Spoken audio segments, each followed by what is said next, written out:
Welcome, everybody, to another episode of Strife's Sanctum podcast. My name is Citizen Strife, and it's that time of the month again for an anime discussion of the last couple of weeks. As per usual, the rules apply. Dub versions, so I may or may not be up to date, depending on the uploads. I'm mostly speculating that we were kind of at the midway point of a season, and depending on where things go, like what can happen, what will happen, things don't kind of solidify until like the last couple of weeks, give or take. Most shows I am kind of waiting to avoid the 2 or 3 episode syndrome that usually happens with endings. But so for the shows that I've had, I don't think that's going to be an issue too much. But by and large, there are spoilers. So if you haven't stuck with these 4 shows that I'm going to be talking about, then, be forewarned. So I always mention spoilers just in case. So be that as it may, it's going to be the usual. We're going to start with SpyxFamily Season 3. The biggest thing that happened in the last couple of episodes was switching from Lloyd's perspective to Yor. And SpyxFamily's been pretty good about not just sticking with Anya or sticking with Lloyd or sticking with Yor, but kind of giving them their space, giving them episodes to themselves and doing things and finding things. And Yor's episode a couple of weeks ago was about becoming a socialite and not really fitting in, trying to go shopping and failing miserably, not understanding that everything isn't a cover for assassinations.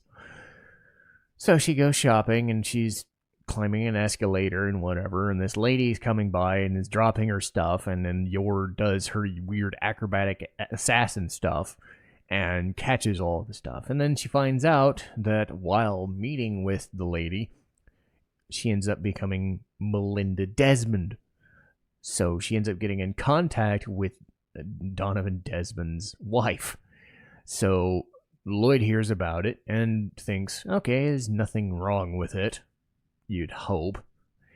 And you're basically just like showing off at volleyball and whatnot, trying to figure out how to not, despite the fact that she has like no limits on her powers set and whatever. So she's trying to figure shit out. What's cool about Melinda, though, is she's voiced by the Colleen Clinkenbeard, who is Yuko and Riza Hawkeye and all the other, like, every anime you've ever thought of. She's probably been in it at this point. But Melinda is played fairly straight as a nice woman and doing everything. And then there's these weird subtle moments where she just stares daggers into the screen and into the people. And then you remember, oh, yeah, she was the prime minister's wife and whatnot, and that's great. Oh boy. So she's high-ranking official, but she's involved with Donovan, and does she know much? Does she not know much? How much does she want to tell? Does she know yours, who she is? It really is. Odds are she probably does, because why the fuck not? Was it a scheme? Knowing how this show works and how Spy works, and it's like the weird coincidences are never coincidences, and they just be like, no, you just gotta play your role and see what happens and what shenanigans follow. Anya keeps messing around with Damien in her stupid way, which is fun because Anya does stupid things and thinks it's funny and thinks it's smart and thinks it's so special, because that's what she does. Because Anya is young and dumb, but she thinks everything is perfect. And then it falls back in her face. I don't, this is a weird thing I might be noticing, and I might not be. It hasn't been listed yet, and I wonder, because they've done this a couple of times, and they've just come back.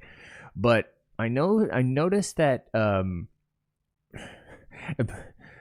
I know that Becky Blackwell's voice actor, Anya's friend, she sounds different. And I only know that because her voice has sounded the same for two seasons and a movie. So I'm wondering if they changed voice actors or if the original actor Danny Chambers was like out that week or couldn't record for a couple weeks or whatever, couldn't record for a season. I don't know. Maybe she's trying a different voice. I don't know. It just caught me off guard a little bit because I'm so used to one voice and it sounds different. So I'm like, maybe they switched it. I don't know. Danny Chambers is a person who plays Chisei in Ancient Magus Bride, so maybe they're recording for that. I don't know.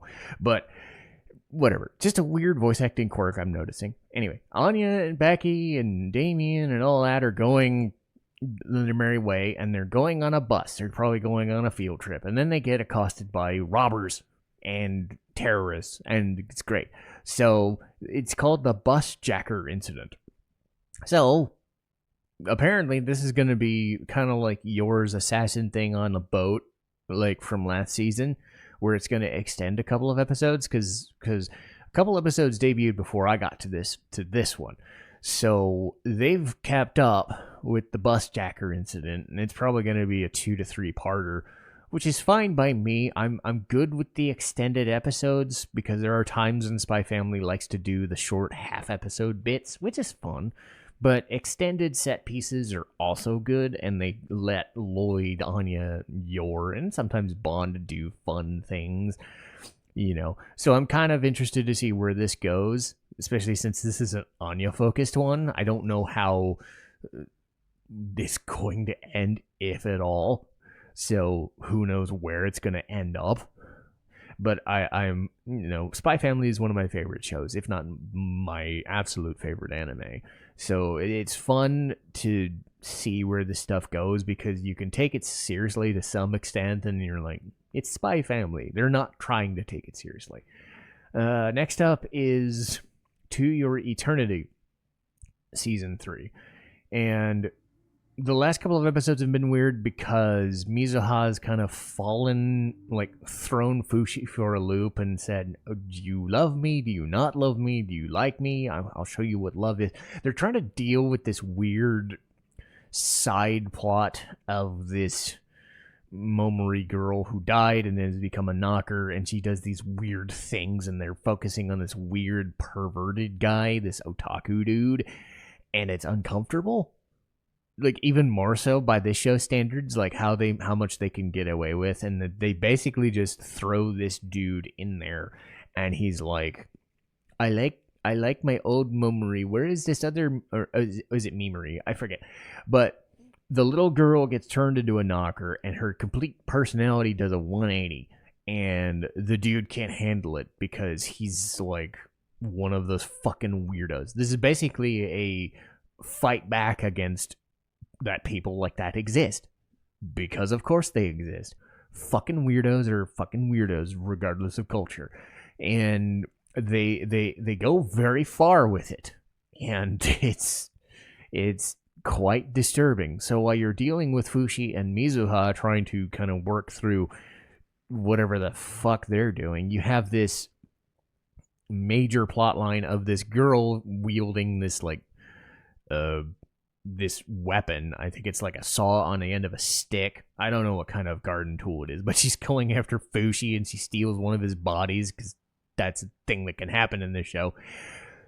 He's, accosted at school, and then he meets the perv dude again, but then he's got to deal with Mizuha again, so they spend an episode with them again.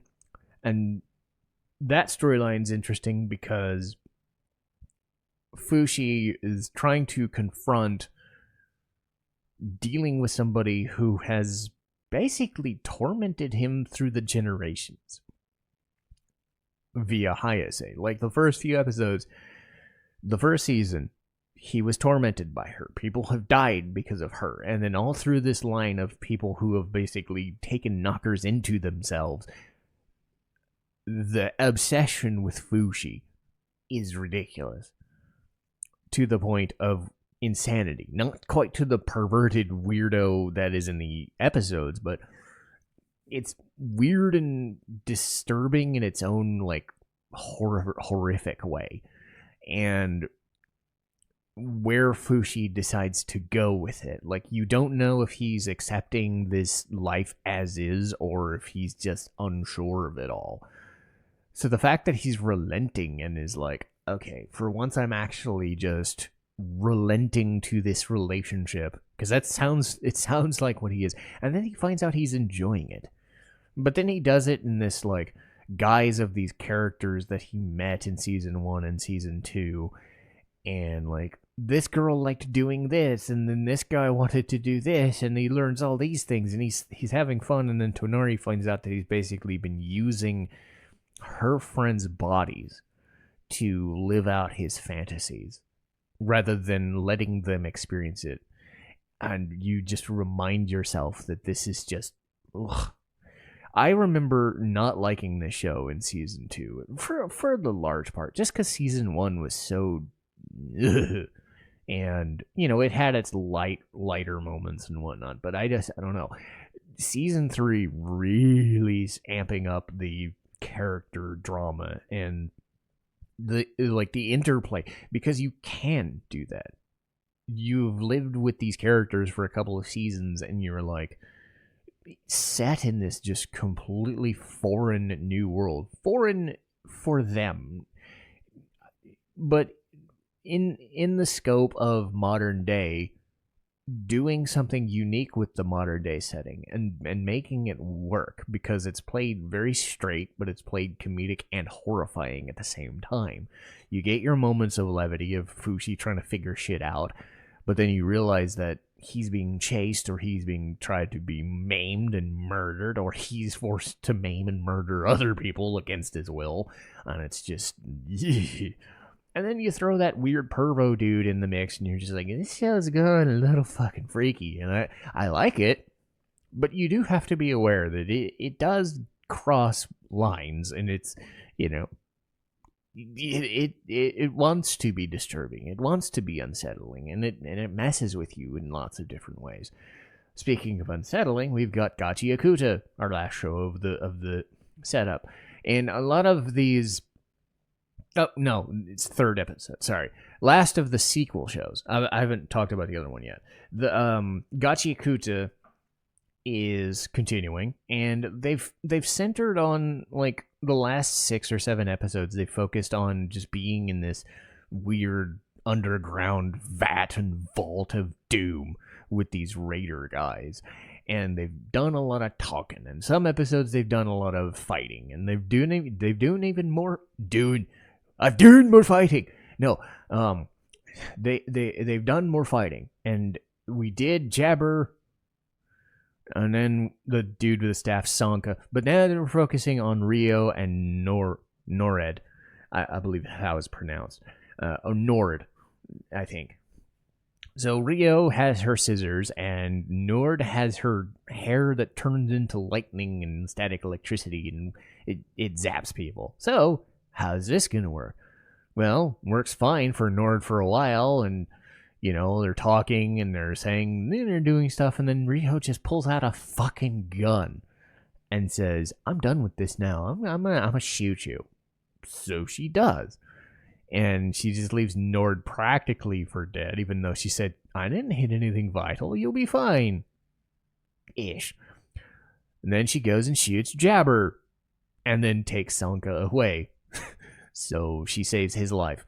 You know, I was wondering where Riho was, and they just spent their time taking episodes doing it. You know, because the framing device of these last 4 or 5 episodes have been Rudo's been talking to the main leader of the Raiders and trying to kind of discern what he wants, what they want. Can they go after the sphere? Can they even go back to it, or do they get sent to people? And you slowly kind of unravel the leader's motivations as this manipulative person. But all the while you have these other fights going on, and then there's this orb of goo, this red orb of shit, and he finally reveals, like, I'm creating things with this, and I need to create more, and I need to get power for it. Why? They're still yet to reveal it. But they've set this place as a battleground for several different fights. Engine has to fight this guy who doesn't really want to fight. I don't understand why this weird scaredy cat guy says, attack me first. I guess he can't reveal his power unless he counterattacks first. I don't know. but it's really unassuming and weird. Like, a lot of these are weird.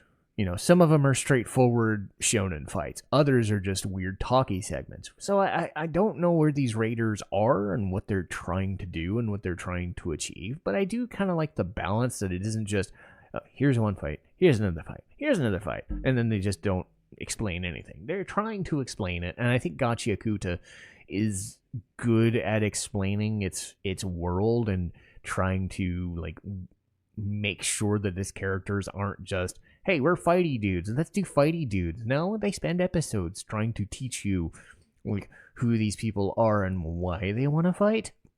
So it isn't just dumb fighting like Tougen Anki was. Anyway, now to the final episodes. With you, our love will make it through. Sports day, sports festival stuff, and more weirdness. What really kind of happened with these sets of episodes was Asaka and Hidaka getting closer, and they're fending off bullies and other dumb shit along the way, via basketball and volleyball and shit like that. But they do a full-on sports day in this most recent episode, and Ida, as the third wheel, is kind of like, I like Asaka too, so don't let her just be gotten. She's not some trophy. I'm gonna do my best to fall for her too. So he basically just says to Tsunagu, is like, all right, just because you have a head start doesn't mean anything, because I'm her friend too and I like her. So given how early this show is in its run, it's like 4 or 5 episodes, I do appreciate that they're, even if it's so goddamn obvious where it's gonna go, I do like that they're making an attempt to build other characters and other relationships, because it's like, why not? You got to do something with 7 or 8 episodes left. You can't just leave it as is and do bullying stuff all the time. I mean, you could do that, but it would get old. So I'm kind of happy that the 3 main characters have agency of their own, and their relationship is, because sometimes love triangles get old, right?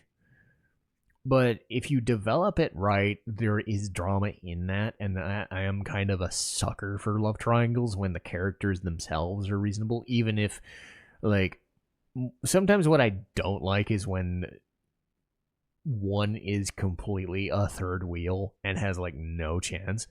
So that's where this lies, is like, well, of course Ida's not going to have any goddamn chance, because the whole show has been predicated on these 2 people and their relationship. So what's the point? But they're going to do it early enough that it doesn't bother me. It would bug me if it was like, oh god, what was it? My love story with Yamada level 999 or something, where it's like out of nowhere, like in the final episode, one of the other characters who we've seen only like 4 episodes finally decides to, oh my god, I like this guy too. Like, weird. Like, couldn't you have developed it earlier? That's where, like, too many losing heroines did the way this show is doing it, where it's, okay, we're establishing that other people like other people early so that these relationships can fester and move about and change and do things. Those are the kinds of shows that I like, because you're constantly, like, changing and moving and, giving things to breathe, and then adding more layers to things as things progress, rather than, we got to get to the end of the show. Here's a thing.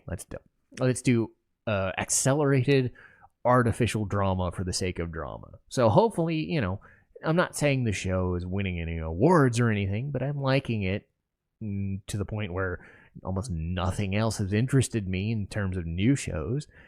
But I need it as a balancing point, because some of the other shows are doing so many different other things that a show just based on relationships is kind of in a good way, just making its own statement. So I'll see where this ends up going. But that'll do for this week. And again, it is weird that I'm only doing 4 shows. Oh, sorry, excuse me.